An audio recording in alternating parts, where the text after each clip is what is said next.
Yes, it's Christmas time. Once you hear that song, that means it's on. So, I know this is why we have said many times, this hasn't been the easiest year in many ways for many people, but God's still in control. And He's still on the throne. And when things aren't going the way we want them to go, there's usually a reason. So we can do as many have done and just complain about the year. And I've seen a lot of different kinds of jokes about that. Like, if you were going to call 2020 a dish, what would it be? Skunk pie, stuff like that. And, all kinds of different little tales. But, you know, God said we saw this last week, to be grateful, thankful, in all those good circumstances. Yes, it In everything. Woo.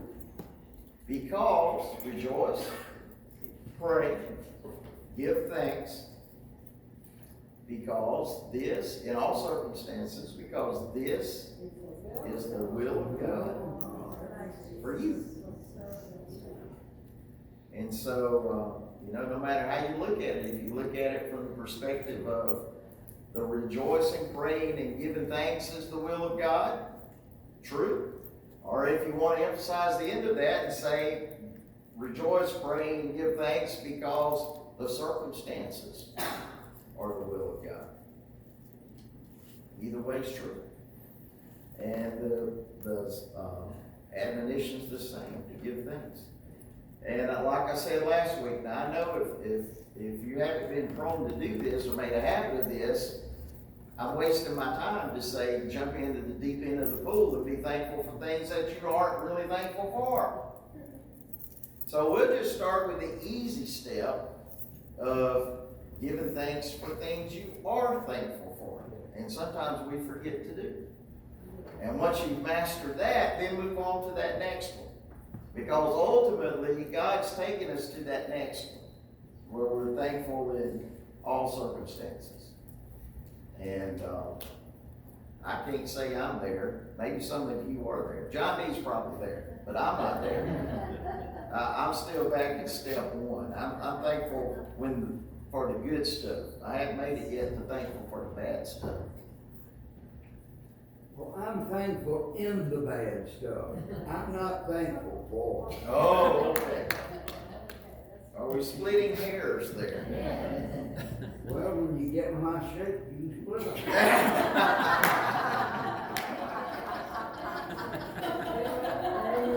That's true.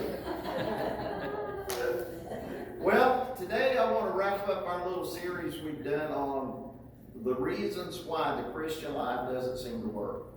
And sometimes, you know, we've had a rash of people this past year saying, well, you know, I used to be a Christian, but I've just decided it doesn't work anymore, so I'm going to go be something else or be nothing or whatever. And we've gone over 4 reasons thus far for why that happens. And one of those was living outside of God's favor.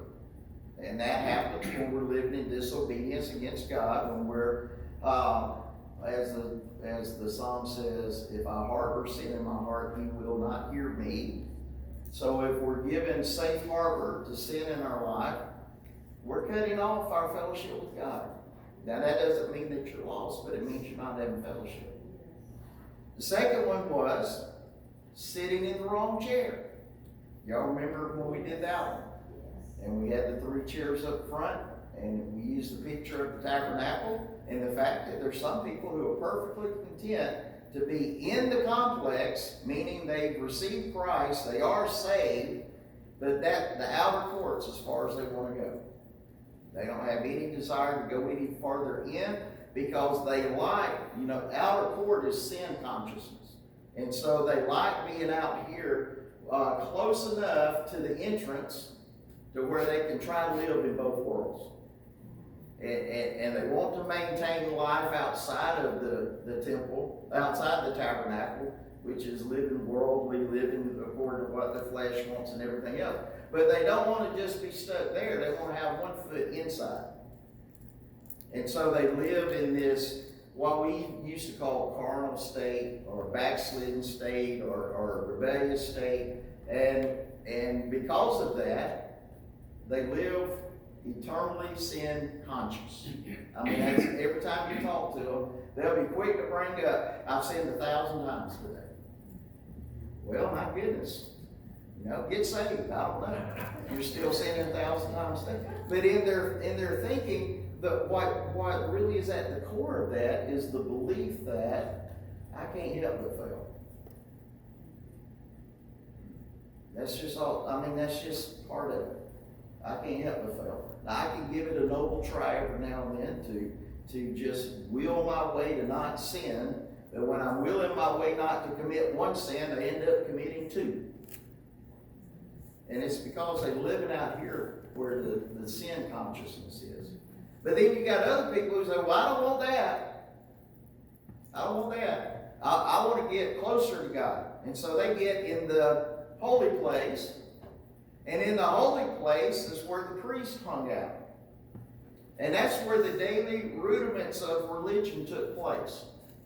And so for people who just want to stay in that holy place, they don't really want to pay the price that the high priest had to pay when he went into the most holy.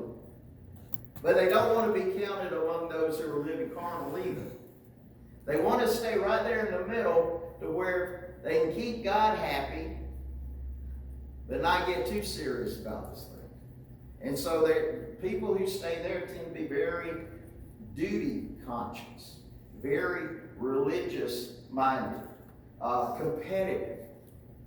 They like to measure spirituality by the things that people do or accomplish. And so someone like that might, if someone came in and said, I've memorized the entire New Testament, they say, oh, wow, man, that person must be spiritual. But then someone else comes along and says, well, I memorized the whole Bible. Woo! Wow, he's more spiritual than he is. He memorized the whole Bible. He needed to be delivered of a lying spirit.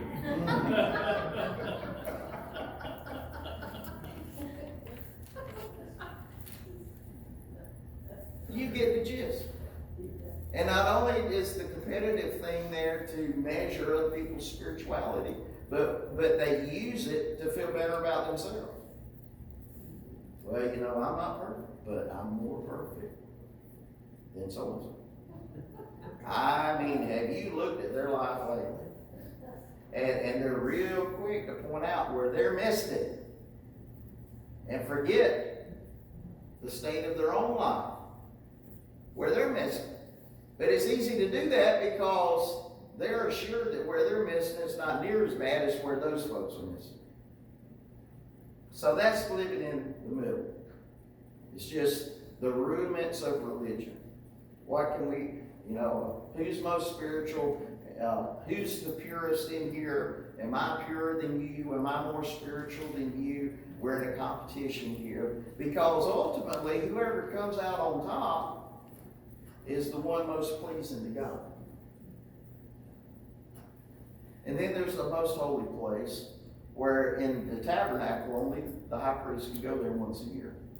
And to do that, he had to go through days of ceremonial cleansing. That cost him. He had to pay a price to get into the most holy place. Now, because of Christ, because of what we did, and if you remember the text, he went into the most holy place and put the blood on the altar once and for all. And because of that, now we can go all the way into the most holy place and not just visit it once a year, but make it our dwelling place. Isn't that wonderful? Yes. But it costs us. It costs us. What does it cost us? It costs us making a commitment of devotion and a commitment to purity that goes beyond what's required to live in the middle. And goes far beyond what's required to live over here in our court. So if you want to live there in the most holy place, that means you've got to be more mindful of things in your life than maybe they are. And if you want to live over in the most holy place, that means that God's going to probably fine-tune your conscience to a level that exceeds these two, because of the purity that's required to be there. And so what does that mean in practical things? It means this. If you say, now I don't want to play games anymore, I don't want to live out in outer court, I don't want to be just religious, I want to be in that most holy place, and God says, fine, okay, here's some changes you've got to make in your life for that to happen. Whoa, wait a minute. I looked at this list of changes. I don't like that. I don't think that's fair. Because I noticed down here, number 3 says, since I have a tendency to make football an idol in my life, I can't watch it anymore. Well, that's not fair. Everybody else watches it. Why can't I watch it? What am I going to say if they invite me to their watching party? No, I can't do that. That's not fair. God must not be aware that Americans like to watch football. You laugh, because see, what we call that is convictions. And if we're going to play at that level, it's going to require convictions that exceed that level and far exceed that level. You see, that's the difference between somebody like me who can talk a big game about running, but I don't, versus somebody who runs marathons. The guy who runs marathons, they don't know him at Krispy Kreme.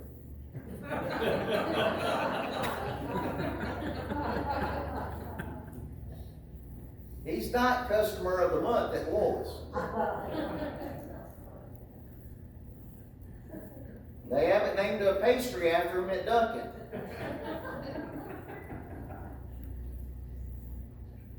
No, if the guy that's down here that's serious about it, he has some convictions in his life or in her life that won't allow them to do some things that people who live there and there can do.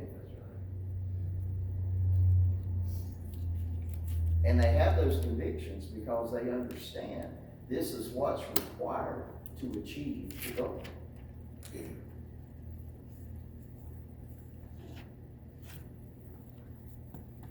Does that make sense? And you see, sometimes people will talk a good game. They'll say, oh, I just want to be so close to God. I'm just in His presence all the time. Really? Let me see your life. Let's do a conviction check-in. And you see there's nothing about their convictions that reflect that at all. Well, you know what that tells me? They're not going to do it. No matter how much they talk. Now, where we have to be careful is that sometimes, and this is getting popular these days, is that people will tell them that some way magically they can just appear here and stay here. And the magic part is if you'll just get in the right service and the music's just right and the preaching's inspirational enough and you have an experience and your hair stands up on the end and you just, woo, you're there. But I don't feel like I'm really there. Well, you're there. Just believe and confess you're there. And they go from experience to experience to experience to experience. And they become experience junkies. Because someone told them, you can stay here without convictions.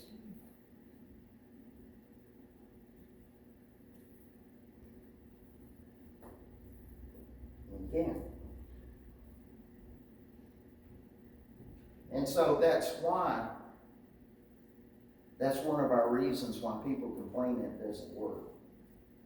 It's because someone's told them, you can just have enough experiences, you can just be religious enough, you can just make the right confessions, you're here.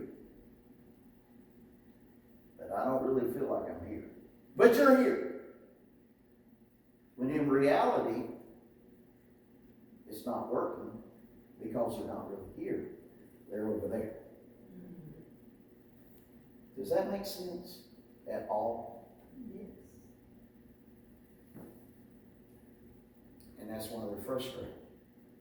They're telling me I'm over here, but I'm really over there.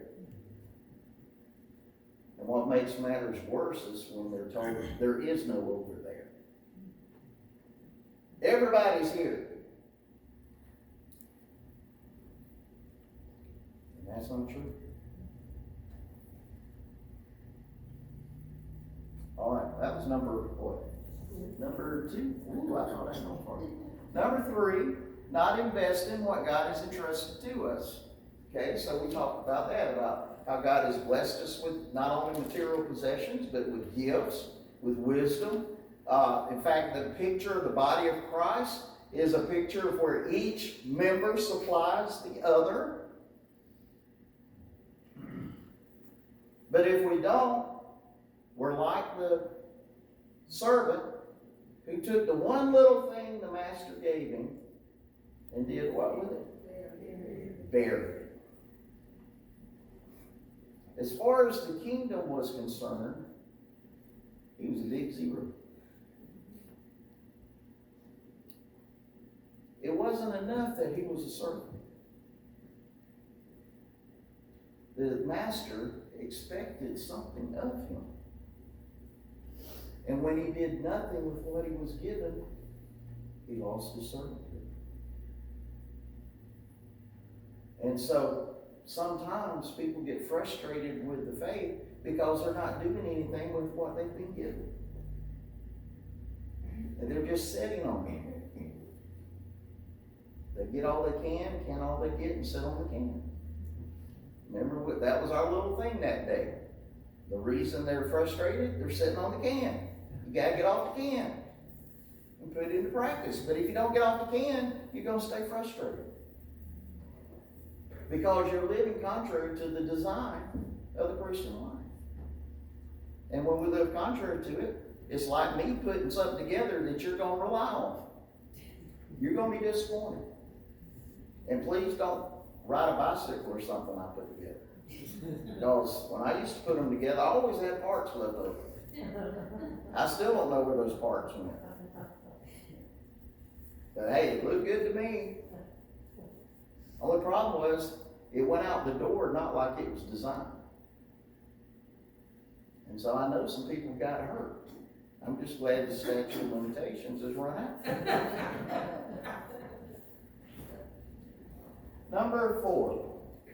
We talked about this last week, lack of gratitude and being thankful for what God has done. If we do not have gratitude, we become embittered, we become critical, and worst of all, we become cynical. So, number 4 was gratitude. Number 5, and this is today, and I know you're happy this is it, trying to squeeze God into our mold. Trying to squeeze God into our mold. And what do I mean by that? Well, yesterday, Miss Hadley was with us last night, and she decided one of the new things she's learning is how to put her shoes on. But there's only one problem. She doesn't understand that they only fit on certain feet.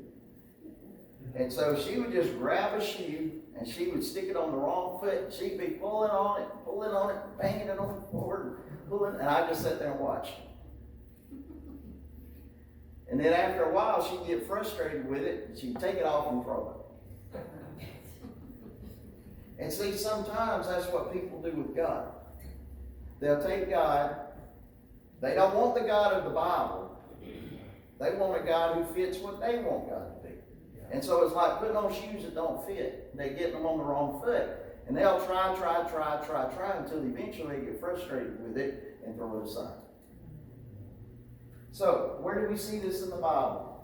In a lot of places. In fact, this idea of being squeezed in a mold is mentioned in Romans chapter 12, where we're told, do not be conformed, but be transformed by the renewing of your mind.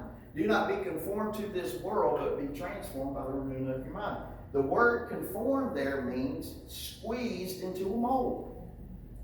And so Paul is saying there, don't allow the world to squeeze you into its mold or into its way of thinking. Well, the flip side of that is true as well. We should not try to squeeze God into our mold, because he's not going to fit. What do I mean? Well, let's look at 2 Corinthians chapter 11. 2 Corinthians chapter 11, verses 2 through 4. 2 Corinthians chapter 11, verses 2 through 4. I am jealous for you with a godly jealousy. Now, do we know there is a godly jealousy? There is jealousy that's a bad thing, but there is godly jealousy that's not. I promised you to one husband, to Christ, so that I might present you as a pure virgin to him. But I'm afraid that just as Eve was deceived by the serpent's cunning, your minds may somehow be led astray from your sincere and pure devotion to Christ. For if someone comes to you and preaches a Jesus other than the Jesus we preach, or if you receive a different spirit from the spirit you received, or a different gospel from the one you accepted, you put up with it easily enough. In other words, if someone comes along and gives you a version of God that will fit in your mold, you too easily buy into it.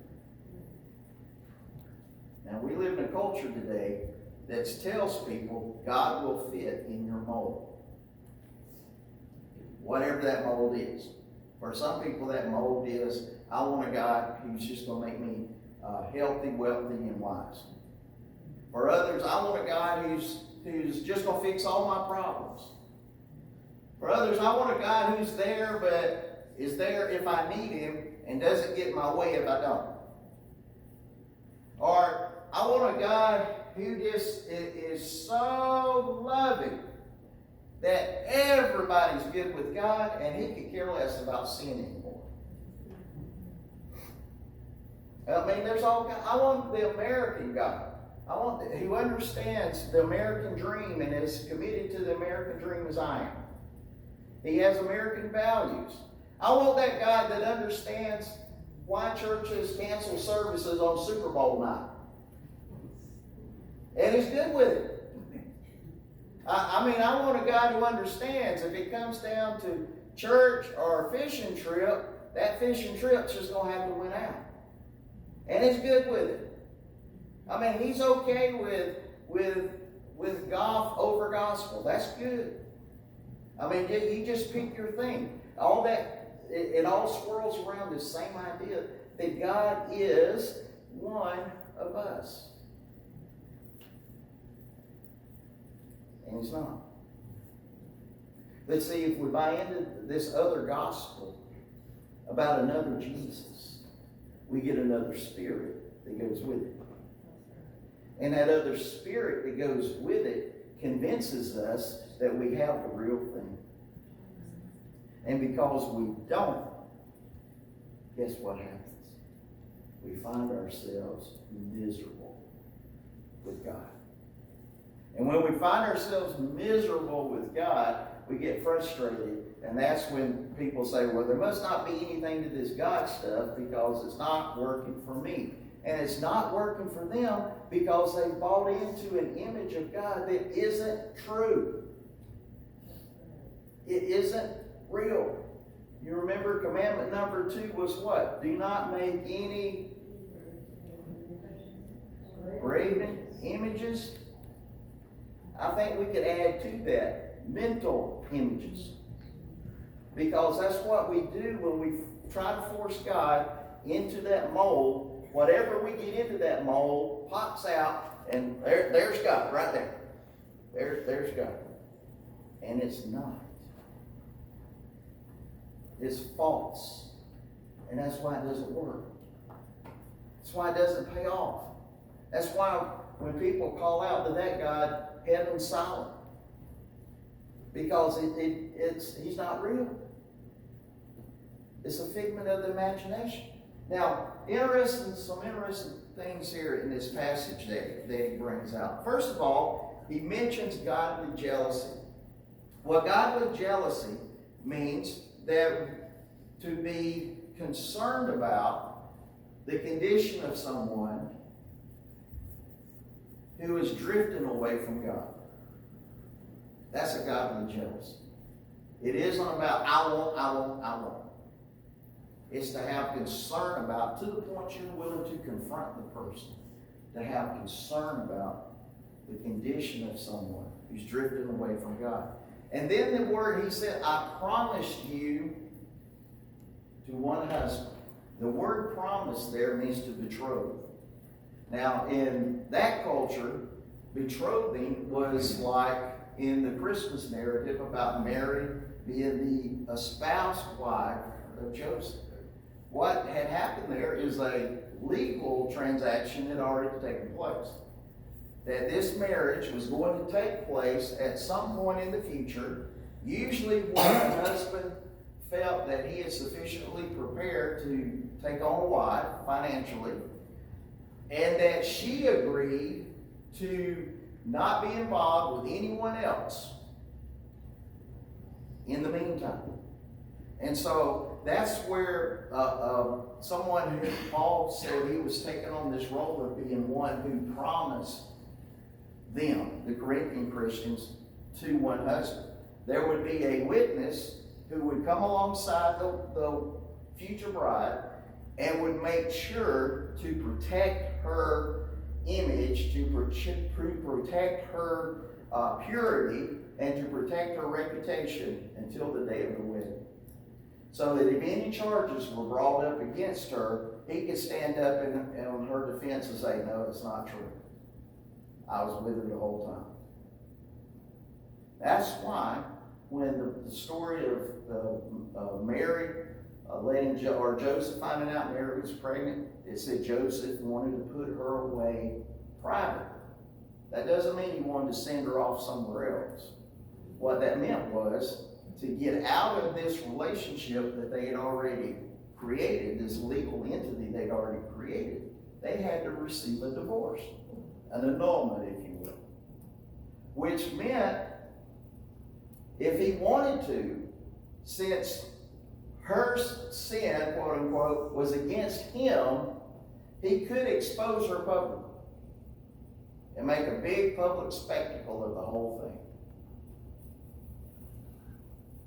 But he didn't want to do that. He wanted to do it privately so that no one would know. So Paul is saying here, I've taken on that role of promising you to one husband, Christ. I'm the one who's the protector. I'm the one who is preparing you for this wedding ceremony. But there's a problem. That's where the problem comes in. He said, but I'm afraid that just as Eve was deceived by the serpent's cunning, notice what's the problem here. Your minds may somehow be led astray. Led astray from what? From your sincere and pure devotion to Christ. He didn't say he's going to lead you away from Christ. He said they're going to lead you away from your devotion to Christ. Meaning, they could still give the appearance that all was well. But their mind and heart was somewhere else. For if someone comes to you and preaches a Jesus other than the Jesus we preach, or if you receive a different spirit from the spirit you received, or a different gospel, you put up with it easily enough.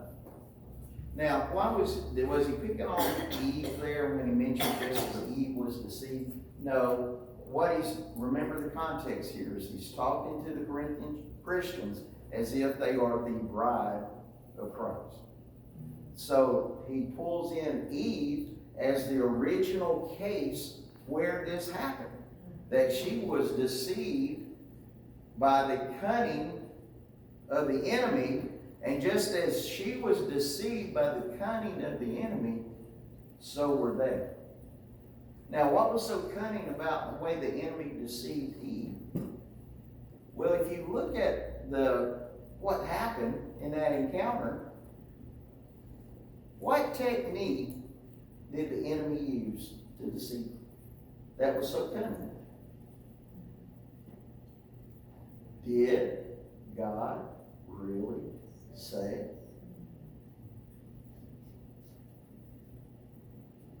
That's the cunning part. Did God really say that? You're telling me, did God really say that? And her response, if you read her response, you find out her response was not correct. She added to what God said. And said she did not really know what God said, or had forgotten it, or didn't pay much attention. Satan had a field day with it. So what is Paul saying to the Corinthians? He's saying because you guys are so quick to go after gospels about a Jesus who doesn't exist, but he fits what you want to be true. He squeezes into your mold. You're being deceived just like Eve was. Did God really say that?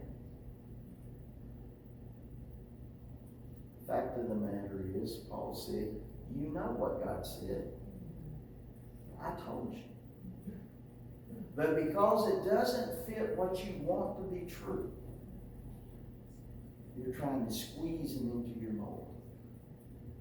And when we squeeze God into our mold, it never works. It never works.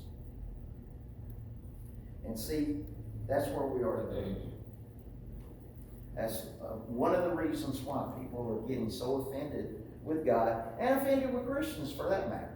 Christians who won't bend, who won't compromise on the truth, who say, I'm standing for the biblical standard, as a Christian should do, and they get so upset about it because what we're saying is we're not going to try to fit God into a cultural mold that makes him acceptable to the culture. The truth is what it is. And I'm thankful my family doesn't make me put stuff together anymore.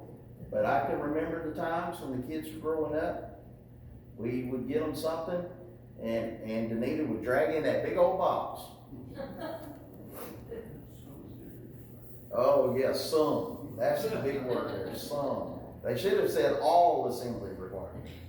And I'd open up that box, and it was Christmas Eve, and I was already ready to go to bed because the kids stayed up too late. And I'd pull all that mess out of the box. All those little pieces scattered every which way. Now, the manufacturer gave me the blueprint to make this work. The manufacturer gave me a Bible and said, here's the truth. Do 1, 2, 3, 4, 5, 25, 50. When you get to step 100, this thing will be done. And if that wasn't good enough, you could flip it over and read it in French.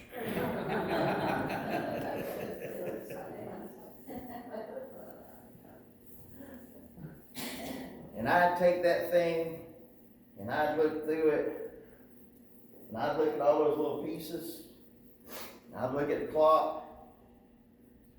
It's going to take too long. I don't even want to do all this. And I'd get to some point in it, and I'd say, "I'll forget it, we'll figure it out."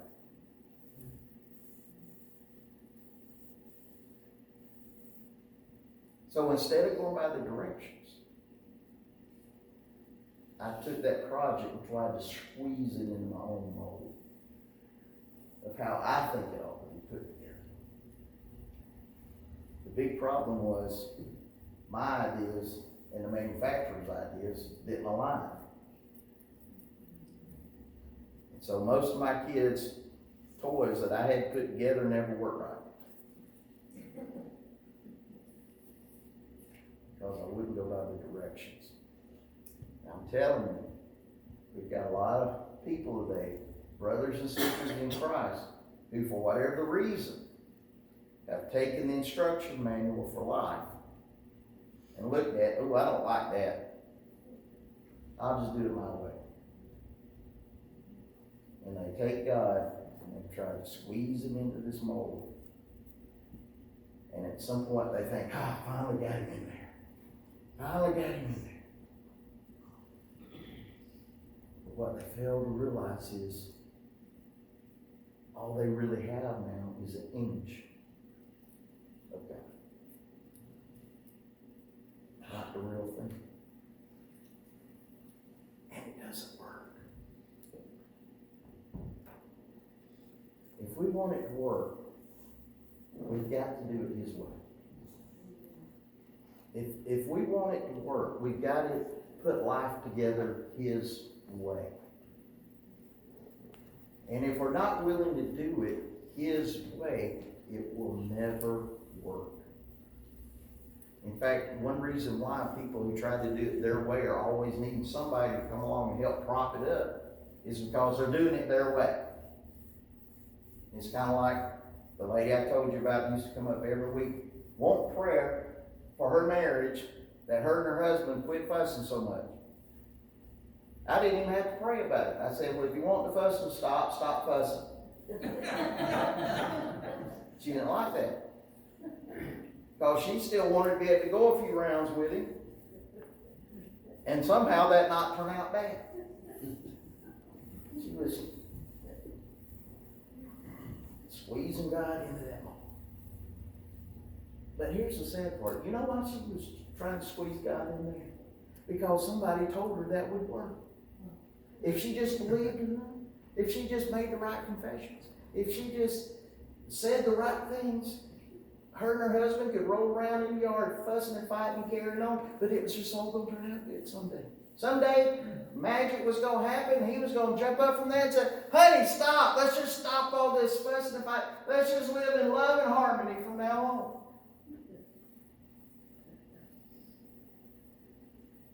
And it never happened. Hey, I saw a video this week of one of the famous preachers who got on the roll and rolled right on out. But he was talking about, "You just confess it, it's so. You confess it, it's so." He said, "If you're tired of being bald, just cast out that spirit of baldness and say, 'Hair be there.' And come on now, everybody.